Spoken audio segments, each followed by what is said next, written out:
Good afternoon. It is Tuesday, May 7th, 2024. It is 4 o'clock, and this is the regular business meeting of the Jefferson County Public Utility District. My name is Jeff Randall. I'm president of the board, and I am calling this meeting to order. Jefferson PUD will be offering both virtual online meetings as well as in-person meetings unless advance notice is provided. Online participant audio will be muted upon entry. Please unmute at the appropriate time to speak. And if you are calling in, use *6 to mute and unmute and *9 to raise a hand to request to speak. So can we have a roll call? My name is Jeff Randall, District 1 Commissioner and President of the Board. Kenneth Collins, Commissioner, District 2. Dan Tupper, Commissioner for District 3. Board is all present and accounted for. So agenda review, I had requested that we add, let's see, an item under new business. I guess it would be covering, what would we call it? Will, do you have a? Broadband customer data privacy. Okay, is that acceptable to the other commissioners that we add that item, at least for a first touch? Yes. Okay, so that would be 9.1 under new business. Did you say that again, Will? That was really good. Broadband customer data privacy. Okay. I'm there already. And Commissioner Randall, we would like to, I know it's short notice, but we had finalized our negotiations with the building at 193 Otto Street. And so we would like to add that to the agenda. A resolution that's been drafted, Mhm. correct? Okay. Correct. And that's 193 Auto? Mhm. Okay. Okay, we can add that as item 9.2 if the other commissioners are okay with that. Hearing no objections. Is there anything else that needs to be changed for the agenda? If not, I'll make the motion to accept the agenda as amended. Second. okay, we have a motion and a second to adopt the amended agenda. All in favor, please say aye. Aye. Aye. Aye. The amended agenda is adopted. We are down to public comment. And bear with me, if I ever cough during the meeting, my body is trying not to get bronchitis, so I'm trying not cough. Okay, so the public comment period allows members of the public to comment, limited to 3 minutes each, on any items typically listed on the agenda or for items listed on the consent agenda. Prior to any public comment, members of the public must first be recognized by the president and are not permitted to disrupt, disturb, or otherwise impede the orderly conduct and fair progress of the commission's meeting. After an initial warning by the president, individuals who intentionally violate these guidelines through actual disruption of the commission meeting will be dropped from the meeting. Okay, so do we have any folks who want to comment for items not on the agenda or on the consent agenda? So I think Leo had his hand up first, and then we'll proceed to the next folks. So please keep your comments to 3 minutes. So I was helping out a customer online and she complained because she wanted to get hooked up with the fiber through us. I told her that she had to do the fiber sign up through the PUD's website so she can be included in the grant. And I was helping her with that, and she complained when she got to the point where it said, do you want to use the PUD for your internet, or do you want to choose another service provider? When she chooses another service provider, it's still forced her to choose what product you want from the PUD to sign. What do you want to sign up? Service you want to sign up for from the PUD, as well as any additional add-ons. And she's like, I don't want anything from the PUD. I just want to get the fiber hookup. I want to get my service from you. I want you guys to be my provider. So she was very unhappy about that. Okay, thank you. That sounds like we have a glitch in that process. I don't know if. We can update. It's an old form we can update. Okay, thank you for bringing that to our attention. All right, who had their hand up second, or just let's see hands again for who would like to make, okay. Hi, my name is Sue Heston and I am. And Sue, you might consider coming up closer. You don't have to, you could, if you sit in the front row, it'll be sure to pick you up. The only problem isn't great for folks further away. Actually, Jeff, this is the mic. They're Oh. picked up really well. Oh, okay. I'm sorry to make you move. Is my misunderstanding on the technology. So now I know. And actually, we thought this was the time we could ask questions, so I may not have. Well, you can ask questions. I'm gonna restart your clock. So we haven't really, so you can ask questions in your comment, but what we can do is if it seems appropriate and we can respond, we oftentimes will do that when the manager's report is given. So just give us your whole 3 minutes and we'll do what we can with it. Well, and we also thought we were going to have an update on the Shine Water project, but maybe not. So- That may come up during staff comments. So our main concern is wanting to verify the promise the PUD gave our association that we would be given 50% loan forgiveness on the total cost of hooking up to PUD water. And we're asking, is this what is happening? And this is on the Shine Shine project. Flat Water. And in an email exchange with Bill Graham this spring, he said we had many unanswered substantive cost questions that need to be resolved as you make your final decisions. And he referred us to the finance department. So far, our many emails have not afforded us this opportunity. So that's our comment. I don't know if there's anybody here that can answer the question about the loan forgiveness. Sure. So Kevin, were you planning to, you got your hand up there. Go ahead. Were you going to talk about that during the manager's report? It's actually in the meeting. When it says LUD 17, that's the Shine. And Mike Bailey will have a discussion with the commissioners at that time. It is If that's okay. under old business. So we will talk about that and then you can have a chance to ask questions at that time. Sorry, I didn't catch that on the agenda. Okay. Who else has a comment? Hi, Phil Stover, District 1. Following up from our last meeting. I asked what the transformer usage of Hastings was during the cold snap was 120% on the Monday morning when we were past the outages.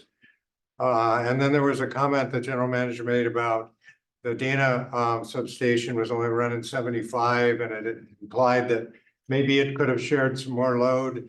So my question today is there any action underway this summer that will allow that sharing to occur when it gets cold again?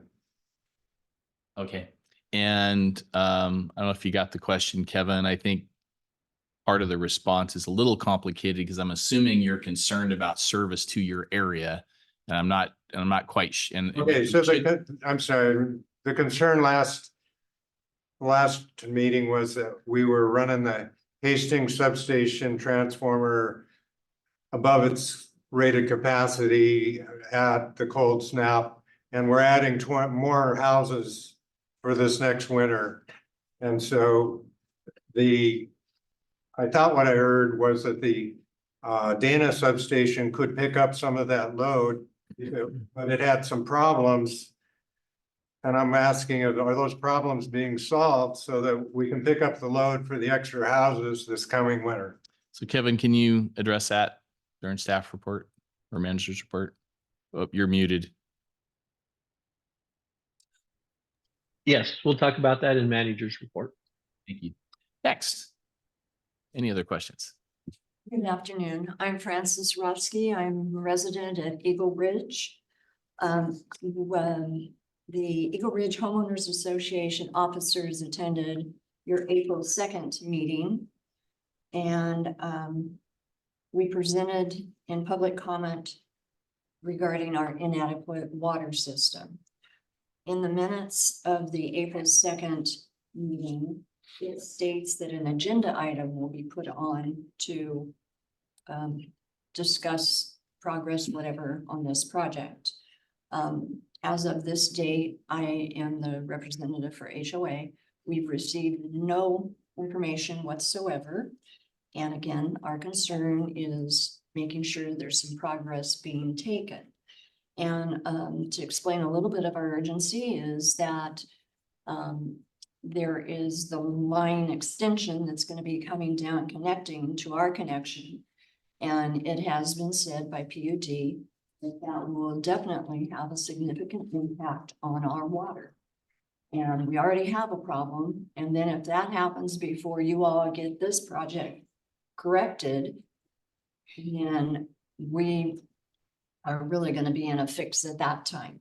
So what we're here for today is just to please give us an update, keep us updated on what's going on so that we know rather than being in the dark. Thank you very much. Right. Thank you for coming. And I guess, Kevin, I think there's a couple questions on that, is if there's any update on this other project that is going to have an extension near this area. If you could talk about that and maybe touch on that. Is that, I'm seeing an affirmative. So we'll have that covered in the manager's report also. Any other questions at this time for things not on the agenda or on the consent agenda? Yes, sir. My name is Gordon Healy. I am the current president of the Eagle Ridge Homeowners Association. I want to emphasize what Frank said and emphasize how important this situation is to us. The system isn't servicing us enough. We're very concerned about having more added on. And we're kind of concerned when we're told that this will become an agenda item on these meetings and it hasn't. I hope we're not being ignored, and we certainly don't want to be. And if you'll, whoever it is that owns the decision and owns the process, could you keep us updated, and not only updated, but keep the progress going so that we know that this situation is going to be fixed. Thank you for coming, and we will talk about it at the manager report, and we'll all learn a little bit more. So thank you for being here. Thank you. Any other comments? I see has his hand up. Tom, I recognize you. Oh, okay, thanks. Good afternoon, commissioners, staff. First, I want to thank you for fixing the audio of your meeting. It's several 100% better than it was the last time when I commented on it. Whatever you did, it works, and it works very well. So appreciate that very much. I have a request and or suggestion, if you will. Trying to keep track of the progress that the PUD is making on a couple of fronts. One is the meter replacement project, which is probably getting close to wrapped up by this point, I would hope, or I think, but I don't know because we don't have any statistics. And the other is, of course, the broadband project. What I'm suggesting is if there's some way to regularly report on the progress to date on both of those efforts, so that we can kind of keep track of, percent completion, or, how much is left to be done, and so forth. So that's my comment and or request. Thanks. Thanks, Tom. And Kevin gave a thumbs up on, I think, responding to those today at the manager's report. And we had another person come in. Just to let you know, we're at the point in the meeting where we're doing public comments for things not on the agenda or on the consent agenda. So if you were here for that, to just make a general comment for something we don't have on the agenda, this is the time. But if you're here for other purposes, stay tuned. Thank you. Just here to watch. Okay, thank you. Okay, so any other comments for items not on the agenda? Going once, going twice. Keeps raising his hand. Oh, who is? Mitchell Shook. Mitchell. Okay. Oh, you're raising your real hand. That's why I My didn't. real hand. That's right. Here we go. How you doing? So I'm not sure. I don't have the agenda. So are we going to talk about sharing customer data with your broadband partners later in the meeting then? Yes, we added that to item 9.1 new business. Okay, good. So what I did want to talk about is something that happens a couple times a year. And I don't know if I'm allowed to, show you guys what a Roku looks like. But now that you have fiber, a lot of people are going to want to know how they can benefit, and save money on their programming. So there are streaming devices that people use to replace their satellite set-top boxes, such as Apple TV, the Roku platform, and other devices. But the Rokus, you rarely go on sale. It's a few times a year. And yesterday they did go on sale on Amazon. People might want to think about grabbing those. And then when it comes time to, setting them up, it's a little tricky. They try to trick you and get your credit card. You don't need to give your credit card to Roku. It's a free device, and it organizes all your programming so you can download. There's a new app called Local Now that just came out. It's a partnership between the Weather Channel and NBC that'll get you some local news and weather and lots of channels. Roku has all kinds. There's hundreds and hundreds of channels. They come with commercials, but it's free. There's all sorts of devices that'll programs and apps that'll stream television for you. So just wanted to give a shout out to the folks that are waiting for their fiber, and if they want to get ready and get a jump on it, then this might be the week to buy your Roku. And then of course your ISP partners and or the PUD, I imagine, would help you with setting that up. So a little shout out to streaming television. The future, we're at a point in history where we went from antennas, rabbit ears to cable. Now we're going to fiber and everything's in the cloud. Thank you, Mitchell. And Dan, did you have something to say? Yeah, thanks, Jeff. So since we have such a large audience today and we're hearing some comments, I was just wondering, I want to throw an open question out to the board and to the general manager about our agenda, the way they're set up. Do we want to maybe put some kind of a placeholder spot on the agenda for some of these ongoing issues so that people know maybe what we might be getting updates on, or we just want to leave it up to the general manager to touch on these things in his report so people have an idea maybe how our meetings moving forward are going to go on these issues? Just an open question. We don't have to have a big debate, but just since there's so many people here listening with a lot of different issues that are ongoing issues, is that something we might want to consider? Yeah, I think your point is well taken on especially the Eagle Ridge project, of not just saying if we know what meeting it's going to be, we're going to have some more information. So I think that's, if Kevin could talk about that when you get to your report. So Yeah, on Dan's specific requests, a lot of these take engineering support. They take more than just staff time. So to put a date on it is difficult at best, because we do rely on our consultants quite a bit to help us out with some of these things. all right, well, I'm going to keep us moving along. So if we could go to manager and staff reports, if you're ready for that, Kevin. I'm ready, and I don't know. I kind of go, I think, in reverse order because I had quite a bit on my manager's report I may leave off. First, a shout out to Tom, the meter replacement update and broadband project update. Tom, if you're okay, we'll put something on the website. We're still behind schedule on our metering replacement project. It's going well. It's working well for us, but we've really slowed down the production of changing out meters.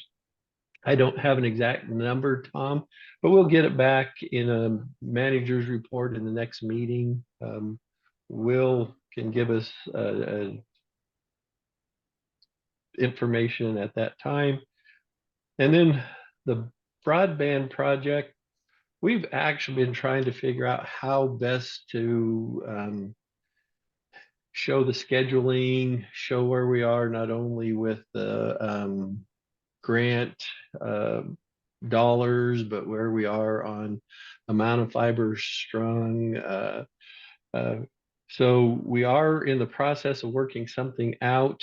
I don't know if it'll be ready for prime time in 2 weeks, Tom, but on that one, we have to start giving an update every meeting or every couple of meetings because it's moving very, very quickly. So great call out, and thank you. Hey, Kevin, I had a question on the broadband side of things because we're starting to get, customer signups and things. I'm just wondering for Will, does Will have a member of like the customer service team that's working with him on any of that stuff? Or I'm kind of wondering who the broadband team currently consists of. And it seems like we're going to start to get more customer stuff. I'm just wondering how the customer service team is engaging with you. Customer service has been a great support. We've been working with Gene and Jeff Gordon and Kim Holt. Customer service is answering questions from the general public. We also have a direct line where they can leave a voicemail message or email. And so we've been doing a lot of outreach coming in all directions. So, Okay. yeah. So you're no firewall. You're actively engaged together. Oh, yeah. Great. Yep. And then we do have actually a meter progress tracker on our website under the electric meter infrastructure that shows up to date how many we've installed. So that is there. And we're developing one per request for all construction projects for the PUD that we should have. We've tested it a few times and we had to make some updates. We should have by June at the latest. Okay, I'm just looking at that myself. Does it have any sort of info on where Yep. we're at? I on can the- show it on, I can share it on the screen. if you'd Okay, like. cool. So I don't think the commissioners have been briefed on that for a while. Kevin, is that okay if I share that on the screen? Sure. So I think this is exactly what Tom's looking for. Yeah, that's why. So hopefully Tom is still online and can see this link. Share. So it's under electrical, meter replacement, and then it's got a tab that leads you to here. Should be popping up. Yeah. Nope. Let me zoom back out. So it shows how many meters and percentage of each area that we've completed to date. So just back of the napkin, it looks like about half or maybe a little over half of our meters have been changed out by those numbers. Over half. Yep. Yep. Great. Yep. And then that's on the electric tab, infrastructure and metering. It's got a bunch of different options to learn about what we're doing. And we'll add a new dashboard for all electric, water, tree trimming. Keep that up to date as well. Okay. Sorry, Kevin, to interrupt. I think it's back in your court to keep going. Okay, next one is Eagle Ridge. We have asked for some supporting documentations from HDR. They have requested some testing information out on our lines. We are in the process of doing the testing. There's a lot of misinformation going on. We're spending a lot of time to make sure our next report will be factual based on what HDR can look at on their hydrology reports, run the pressures. What we're hearing from the customers is different than what HDR is seeing in their models. So we're looking at why that would be. One thing we do know that as with any line extension, if a line extension causes any problems back between the line they're extending and the source, and it doesn't matter if it's electrical or water, they have to upgrade it so that it doesn't degrade any of the existing customers. So that part, we are aware of the next project that has been modeled by HDR. And once we get all the testing done and the information back to them, they will come out with some other probably questions. It seems like every time we send them some information, we have to go back and do some additional work. But that is a work in progress. It hasn't fallen off. We just don't have a lot to report. Jose is on this call.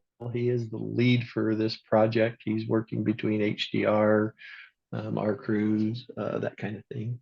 So Kevin, I'm just going to sum up and see if I get this right. So for the folks who are here, so we have a application to extend the line that currently is serving Eagle Ridge.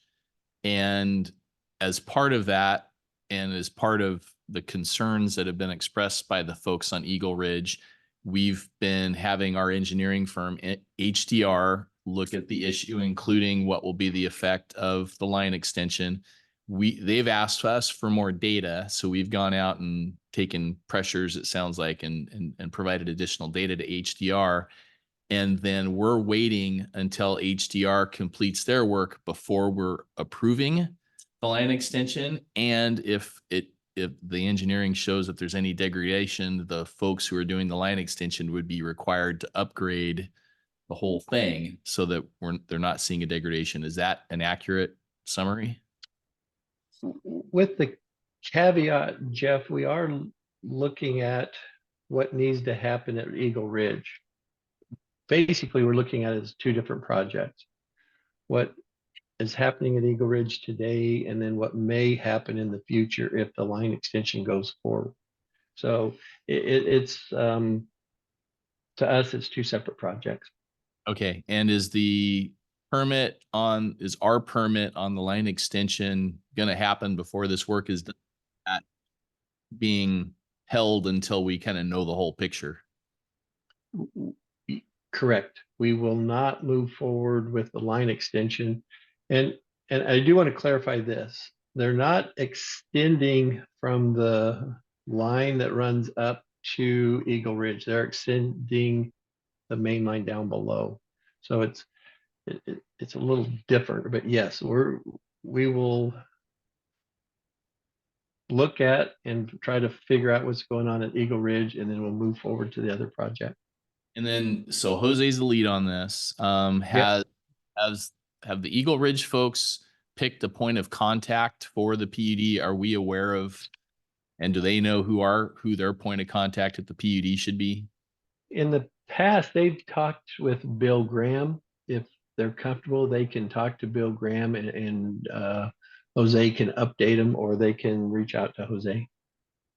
Okay. And do you guys have a point of contact with your organization? We do. Francis is the point of contact. Do we get to interact with the HDR people? Evidently, there's a disparity between what we're reporting and what they're. And there's Yes. people in the middle. So do we get to interact? Well, there are engineers, so it would be really unusual to have the public start calling the engineers for the PUD or the city or anybody. So I would say probably not. And Kevin's nodding his head, but I think, when we get information from them, that's public information. You can absolutely review it. And we're hearing, that sounds like you're dubious, you have concerns. And I think you should continue following up with us until you feel like we have clarity on For a this. little bit of contextual information, I think the concern has a lot to do with the Pomona Woods project, which is a retreat center. So it's not simply a couple of houses up there. It's a substantial facility that is, I don't know whether they've started construction. I see as I go down Oak Bay that they've done a lot of earth moving and paving. So I appreciate your concern, and we are going to make sure that before that extension is added, that the pressure is adequate. But as General Manager Street has emphasized, there are really two different issues here. Right. And I think you understand. There's a current issue of the current service. not Yes, yes. Serving our little community. And then there's a future concern when Got it.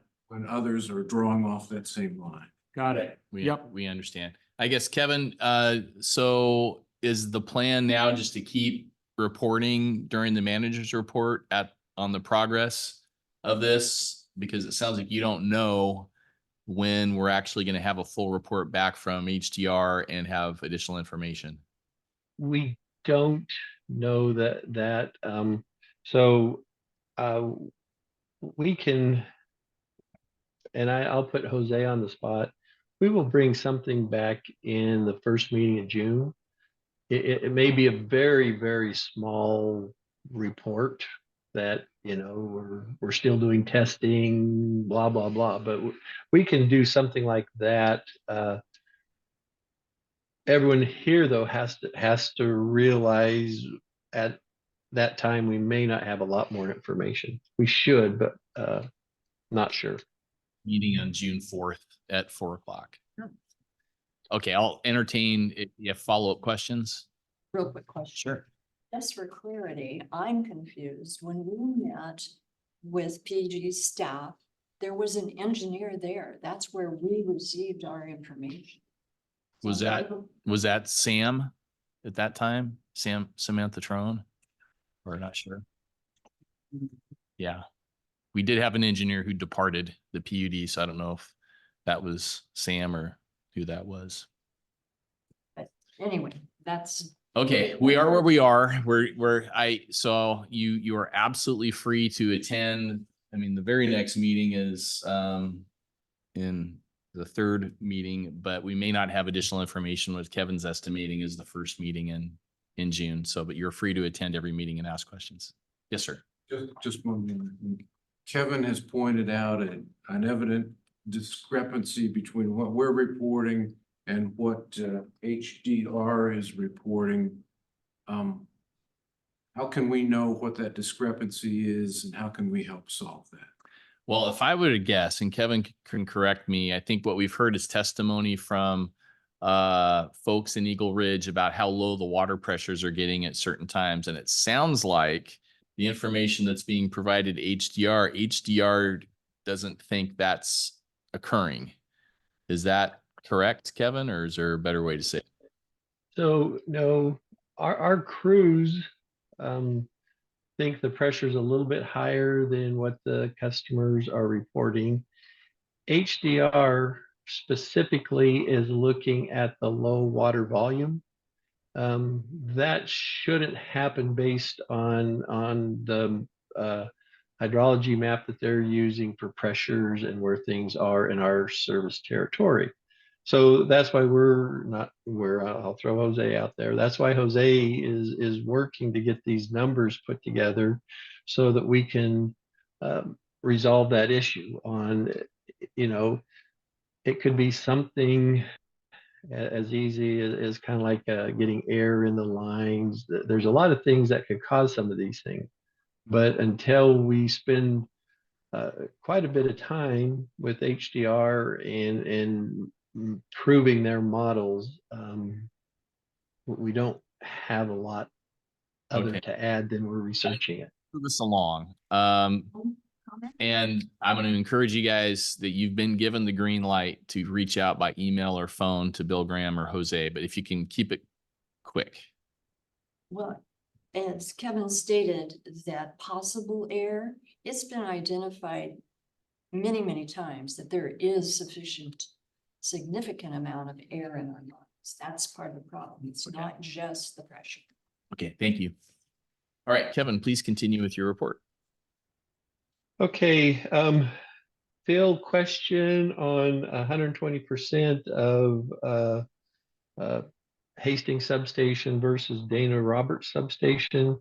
We do have a couple summer projects for Dana Roberts substation, and we do have an expansion for Dana Roberts in our future project portfolio. So Phil, we are going to replace the regulators. That's what's kind of limiting some of our service that we can do out of Dana Roberts. But there is some updates that are longer term. But once the regulators are done, then we can split the load. I will say this, in my experience during the winter, during peaking, to run the transformer 125% is pretty normal. So I'm comfortable where we are running the transformers, but it would be nice to move that load back to Dana Roberts when we get the regulators changed out. Yeah, I'm sorry, what was the timeline on that? This summer, when our loads are down and we can have the substation completely offline for a couple days, we'll move all the load over to Hastings and then do some repairs. Actually, we're changing the old ones out, putting new ones in. Okay, thank you. Phil, I want to ask you a question because anecdotally, I heard from a customer that there have been in your neighborhood repeated outages. And I wanted to ask, is that accurate? Have you experienced chronic outages? Well, we've been through this process of trying to get a handle on the Cook Avenue area power supply for a whole bunch, for 58 new homes. And last winter, there were about 40%, 50% of those homes were online.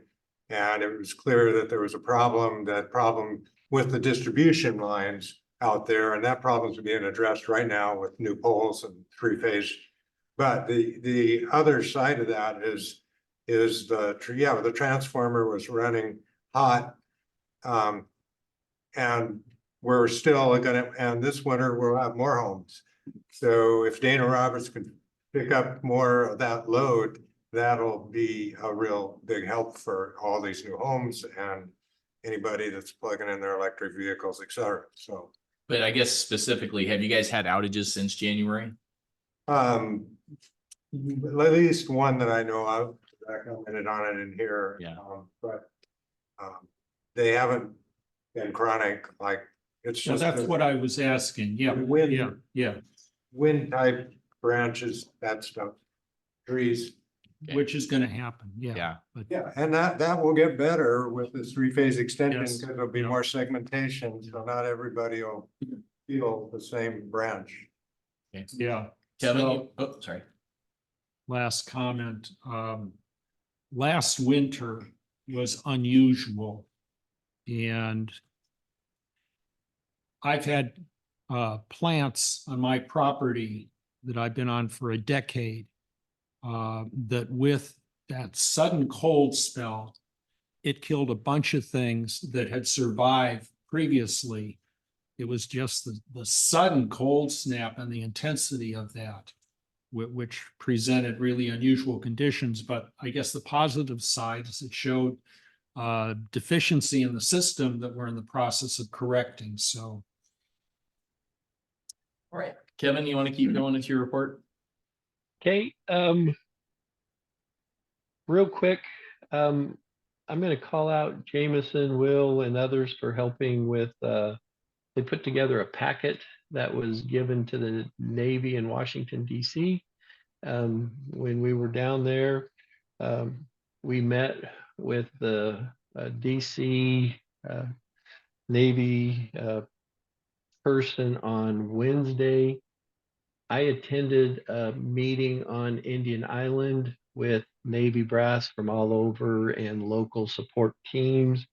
And we were called out for coming up with solutions, to coming up with things with the Navy that would support them and their mission, and help with the things they need to do on Indian Island.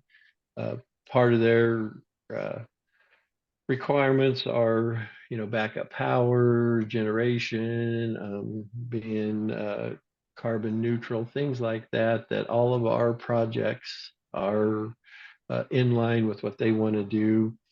And it was, I felt that a lot of the kudos we got were from these handouts that we gave people and worked with. And so I just want to thank all the people that helped put that documentation together.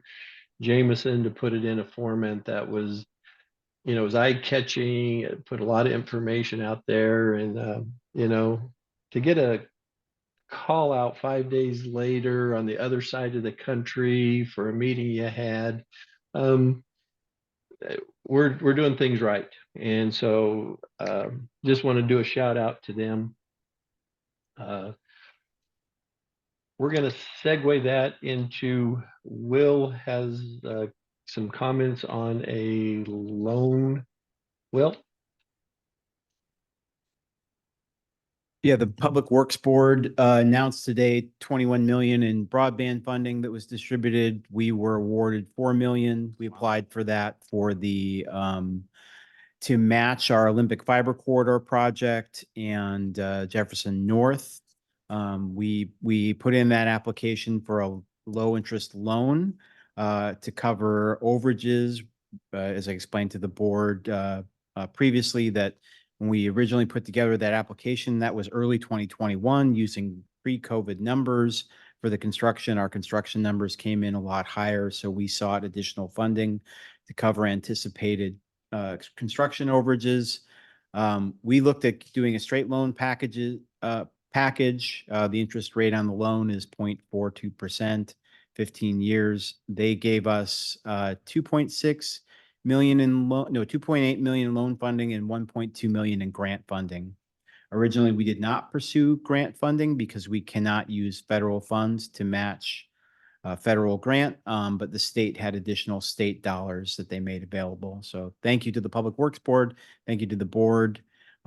We'll bring back, this is just the announcement of the award, contract documents, a request for the board to approve it will all be coming in the next month or two. And this gets at that issue that you had brought up earlier, that our actual costs on that project were going to exceed our original estimates, and we had a gap. And now, so does this fill the gap on this project? I sure hope so. Construction remains expensive. Okay. Okay. 4 million is good. Kevin, you want to keep going? Yeah, I do. And this is the last thing I'm going through pretty quick. We have received a lot of questions on a batch plant, concrete batch plant, cement batch plant going in the Gardner area. So as part of our due diligence, we've reached out to the county and others and tried to gather some information to make sure that the concerns that the public is at least raised through emails to me, and I'm assuming all the board, that we are looking at our water source. We do have a well. The Gardner well is, close to this site. We have reviewed the drawings.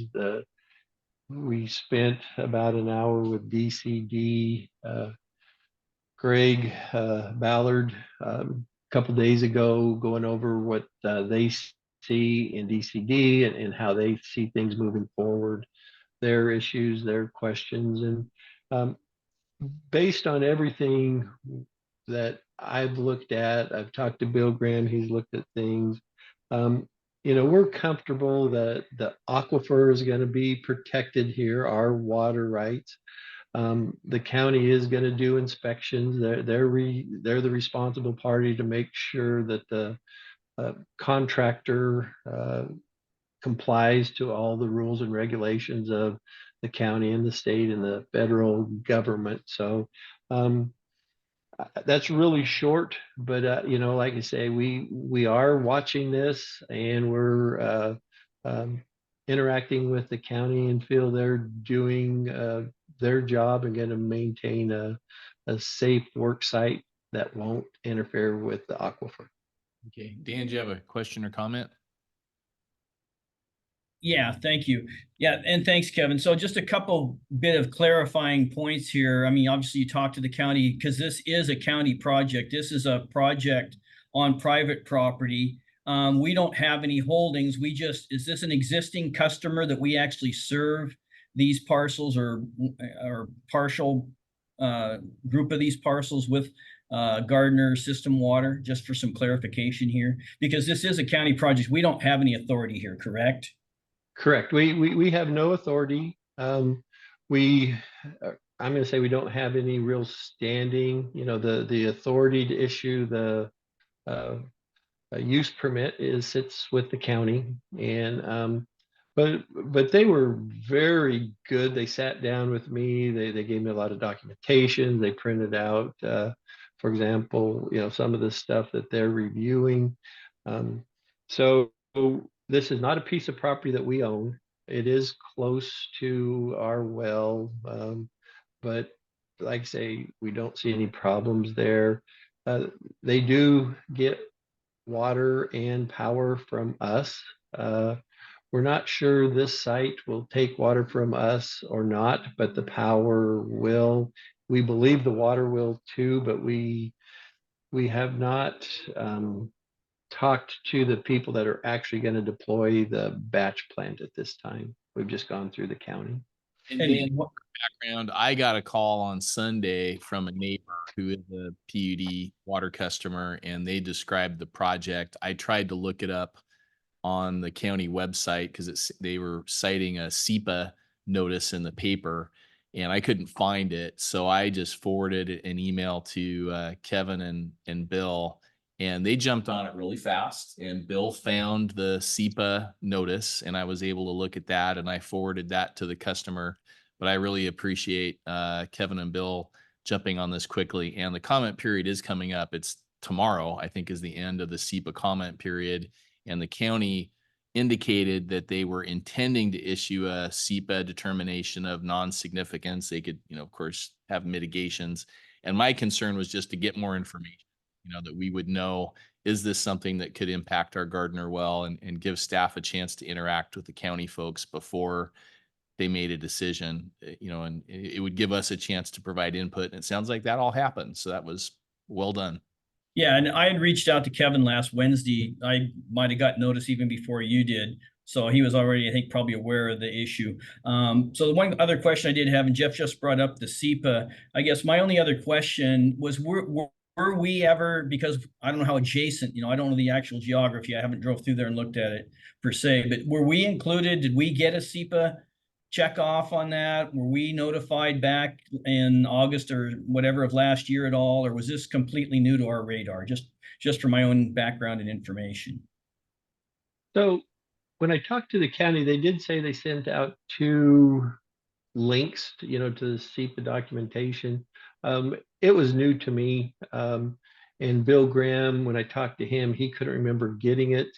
But like I say, early last week when it did come to our attention, we've been working on it, and I have gone through the information the county gave me, and we're comfortable. But Dan, I know the county sent it out. We're just not sure who received it to PUD.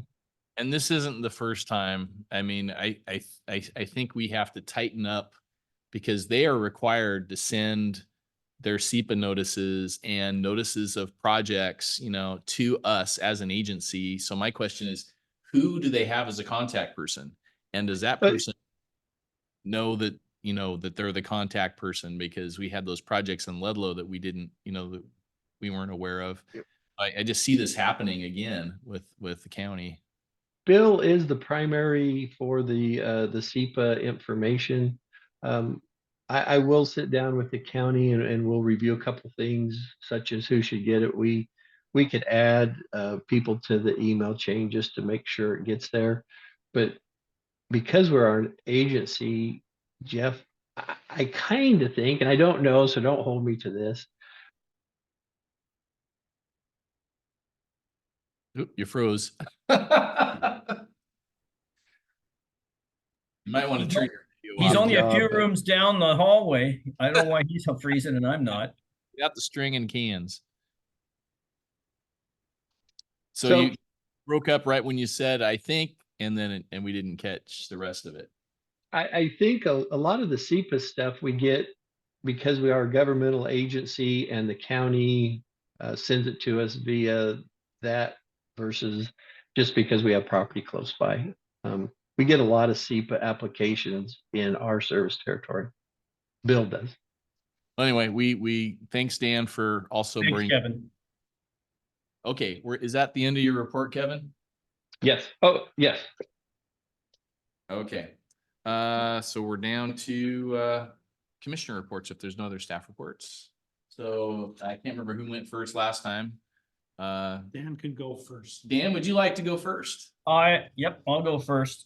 Thank you. So I attended the WAPUTA annual conference on April 17th, along with our general manager and 3 staff members. Committee elections for all of WAPUTA committees were held with all current chairs and vice chairs retaining their positions. On the 18th, there were several presentations. They touched on physical and cybersecurity, how to make better personal connections with people, infrastructure challenges, and funding. And those were all made by a futurist who looks kind of at a 10-year factor and on how it affects different utilities and things that we should be paying attention to for future planning. The passing of the gavel for president of WAPUTA took place at the banquet later that night, with Jane Van Dyke of Clark County advancing to president of the association.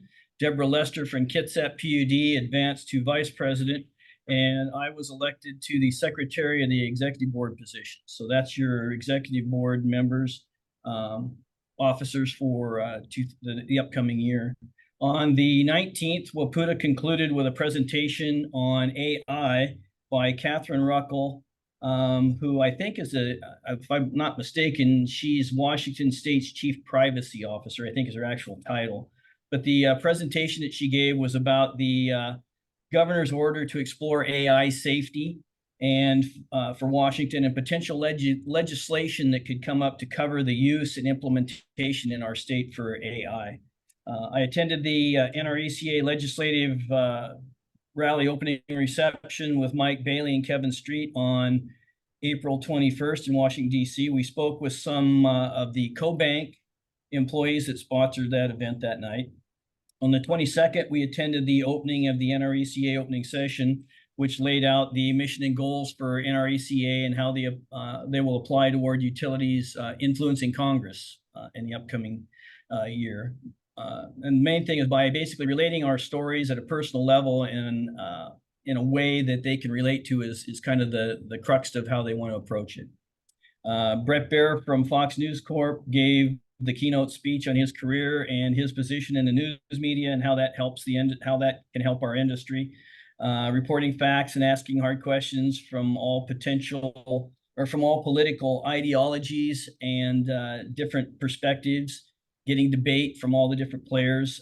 He used some of his interviews with former Democratic U.S. Representative Jim Matheson, who is now the current NRECA CEO, and how that led to conversations within government agencies that benefited NRECA.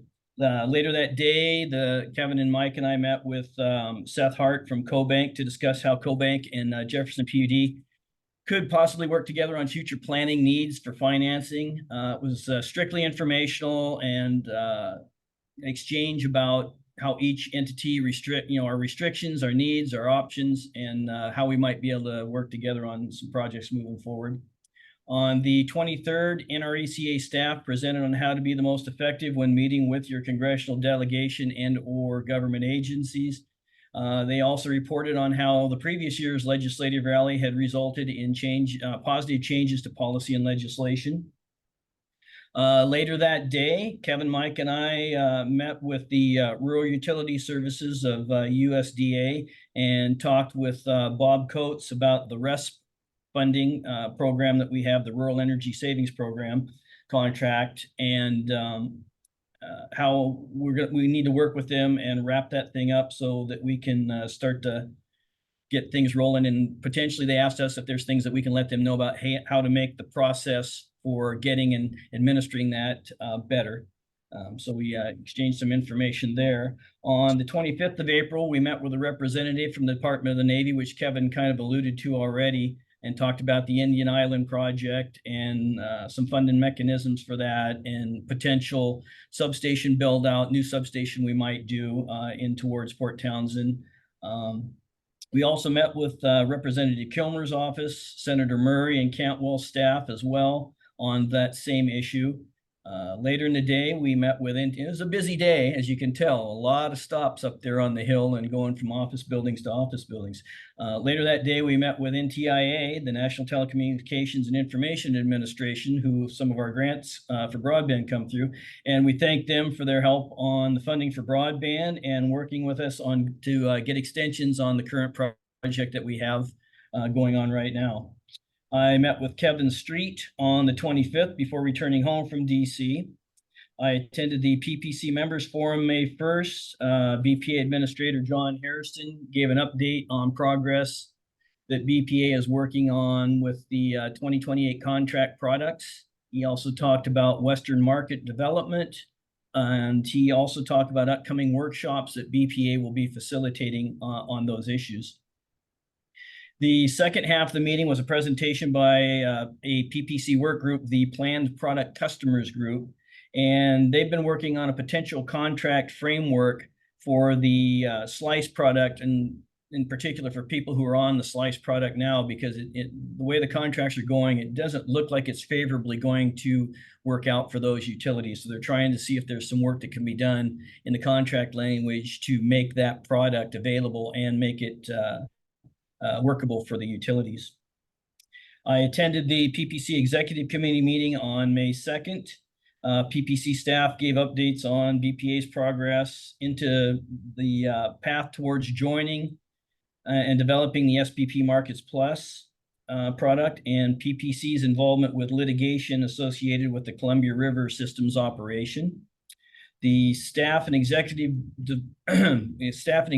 board of PPC discussed the 2028 provider of choice workshops and potential moves by Public Power, again, to recommend that Slice product.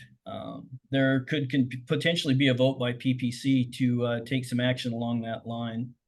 Also, there were some talks about the system size that's going to be used for determining the amount of allocation that everyone gets for preference power. And also on how Public Power may want BPA to take a look at how they're going to treat non-federal generating resources, similar to what we might be doing with the inline generation project that's tied in with the Navy. That's a very typical type of a thing that the contracts could get restrictive about, and we need to know that now and not after we sign contracts, as we're going to start investing in those projects. Representatives from Energy Northwest gave a presentation on their workforce levels, their operating and capital costs for the past decade, and then looking at the needs of the next decade. So as they prepare for their reactor uprate project and other needed upgrades, I imagine Jeff probably has a little bit to report on along those lines. Maybe I'll just leave that part of that report at that. What else? And again, we've already talked about the correspondence that came out of Gardner on the project that the county is looking at up there. I attended the Jefferson County Fire Chiefs meeting on May 6th. I will attend the NOAANET meeting at Pend Oreille tomorrow morning on May 8th at the NOAANET meeting is going to be at Pend Oreille PUD. And also Kevin's here for that. He's our voting delegate for the members, and the members have to vote on that. The executive board already voted on that resolution and put it and passed it. Now the member reps have to vote unanimously to incorporate that change into the bylaws. So that's what Kevin's going to do tomorrow is vote for us on that. I will meet with General Manager Street on May 10th. I plan on attending the Growth Management Steering Committee meeting in Quilcene on May 14th. And that concludes my report. Thanks. And Dan, you brought up the RESP program, and Will, I'm just wondering, it seems like it's been a couple years since we got that funding announcement. Where are we at actually starting that? It's program? actually me. So they finally have given us a bond. Joel and bond counsel have been reviewing it, and I believe that's been sent back. Joel, has that been sent back to them with our comments to it? I think so. And the problem, and if I were to give them feedback, I'd say they need to be a little bit more flexible in switching between a bond and a loan agreement. So, but yeah, we finally got versions from them that our bond counsel had marked up quite some time ago. So Yeah, so we have sent the bond back to them because we have to do a bond we can't mortgage. So yeah, it's taken a while to get to this point, but we're hopefully in the final stretch now. Okay, thank you. Ken, you want to go? If I could, Jeff, really quick, I guess I'll ask Mike. My take on the meeting, Mike, was that we were over the hump. We cleared the hurdles. Was that your take on what we heard? They want feedback, obviously, and we should give them Joel's feedback. But could you give a little bit more definitive timeline if you think that we're in the clear now, or? Yeah, I mean, it's basically all approved. We're just waiting for the bond, everybody to agree on the language of the bond. So that way then we can bring the bond forward to the board for final approval and get the signatures on it and everything to send back to them to get the contract documents and everything. So we're right there. It's just that final stretch of switching between their normal use of mortgages to a bond purchase. Okay, thanks, Mike. Ken. So Congratulations, Commissioner Tupper. in Your election to Thank Wapoo you. Secretary. So on April 17th and 18th, I attended Waputa meetings to the extent that I could remotely. Met with the general manager on the 19th.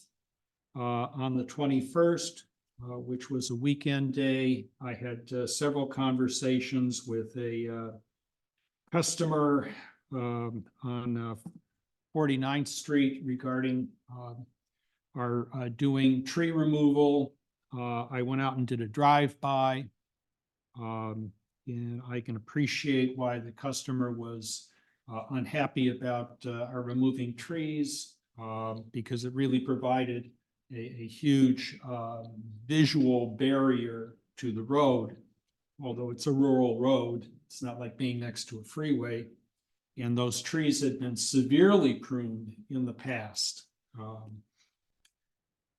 On the 25th, I participated in a interview with John Morrow on his radio program on KPTZ.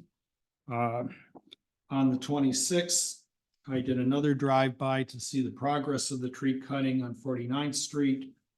It was almost completed at that point. On May 2nd, I attended the board meeting for the Economic Development Council, and I'll summarize some of the points. There was a presentation by the Housing Solutions Network, Bill Wise and Eric Jones. It's primarily a volunteer organization linked to various other organizations involved with housing. They've been involved in doing surveys, looking at how housing constraints affect our local economy. They would be very happy to come to one of our PUD meetings to do a presentation. There was also discussion about the National Resources Innovation Center. They now have $800,000 in grants. And in order to really implement, they will need money coming from, ideally, from the Recompete grant. Additionally, the Jefferson Timber Collective has $10,000 to fund a grant writer. EDC is going to launch its member sponsorship drive later this month or in early June. They've hired a part-time person for operations and communications. They are considering hiring additional consultants to do some data research. There was discussion on succession planning. There was a presentation by the Finance Committee for their budget for the coming year. I raised the question, since the budget did include presumptive funding from the Recompete grant, what happens if that grant does not get approved? And the Finance Committee chairperson agreed to provide at the next meeting an alternative budget that would show how they would manage without that funding.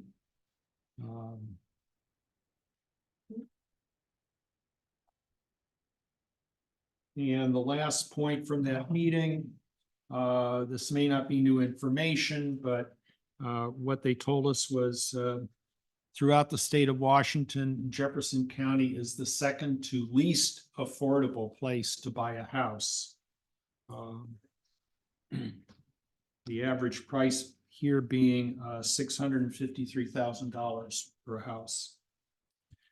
So when compared to the income you can make working to the median incomes, that's how that test works. Because that price isn't the second highest, but when you average in the wages, we work out to be the second least affordable. Well, with a lot of people, and I don't know how this figure was arrived at, but what they cited was that there are people here who are spending 70% of their income on housing. Mhm. So I attended on May 3rd, the special executive session of the board, then met with the I will be meeting with the general manager on the 10th and on the 17th. And that concludes my report. Dan, do you have a question? Yeah, I was gonna ask Ken, since originally I was slated to meet with John Morrow, and then I took off to DC with the general manager. What was the format? Any questions that he asked? Because I think he wants to go through more than just, one of us here at the utility. So just for future reference, what was that? I couldn't listen because I was in a taxi on the way to Dulles at the time, so.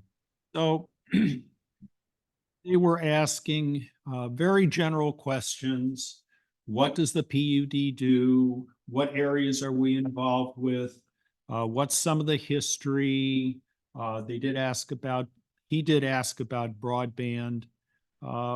It was pretty general stuff. Okay. All right. Is that Thank your- you.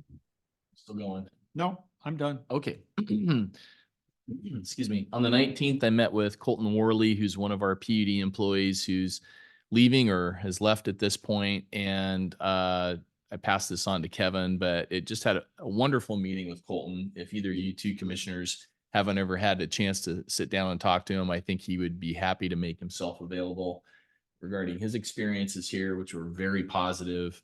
My take is he's primarily leaving for kind of balancing his life issues right now with a couple of young kids. And I think long-term, he's very interested in the success of the PUD. So I encouraged him not to close doors with us, that there may be future opportunities. It's been known to happen. It's been known to happen. And I gave him some blow by blows of one of those instances that happened. And he found that pretty interesting. And I think I mentioned to Joy, I really encourage you to reach out to him if you haven't had a chance already, that I think you. Okay, excellent. On the 23rd, 24th, and 25th, I attended Energy Northwest meetings down in Tri-Cities. Tim Sheldon was reappointed the outside director position, and the other finalist candidate, Karen Lang, really made a very positive impression. And she has extensive credentials in reviewing contracts on large construction projects and has been involved in dispute resolution, including very large energy projects. And a lot of the board members were asking staff, is there a way for you guys to bring her in to this organization? Because they saw the value of her skills in dealing with some of the small modular nuclear issues that they're going to be dealing with. So who knows, they may do that. Cowlitz PUD has rejoined as a member of Energy Northwest, and that was a welcome addition. And Energy Northwest, so on the small modular nuclear project, which is a part of the business that can do solar and wind and storage and all sorts of things, they are now back up to 13 million in cash reserves, which for me was very positive, because when they began the whole small modular nuke project, they had about 8 million in reserves. And I was very concerned about what they were doing. And they spent 3 million, but now they're back up and they're in a better position than they were. And I think they've realized a lot of things on this journey. They've realized that Energy Northwest is not going to be an owner of this first project if it is successful, that their role is really to be more like a consultant and help bring the parties together and see if there's interest in private ownership of a small modular nuclear facility. And they've gotten another significant investor, high-tech investor, who may be interested in a significant investment. So they've been kind of navigating what is their role. And I think now they realize their role is to be a consultant and not to put Energy Northwest money out there at risk, but they got us to kind of prime the pump. And I think now they can sit back and they can collect for their services and they can charge for their services, and others who would benefit from the energy will be the ones taking the risk. So that's moving along. And they did note that on your ballots this fall, there will be a vote on whether to repeal I'm going to get the acronym wrong, but it's the state carbon policy, the Climate Commitment Act. Thank you. And if that is repealed, the $25 million that the state has pledged to the small modular nuclear project gets repealed, goes away. And there was some discussion about, well, if it does get repealed, there appears to be interest at the state to find a way to bring back that 25 million in funding. So we will see.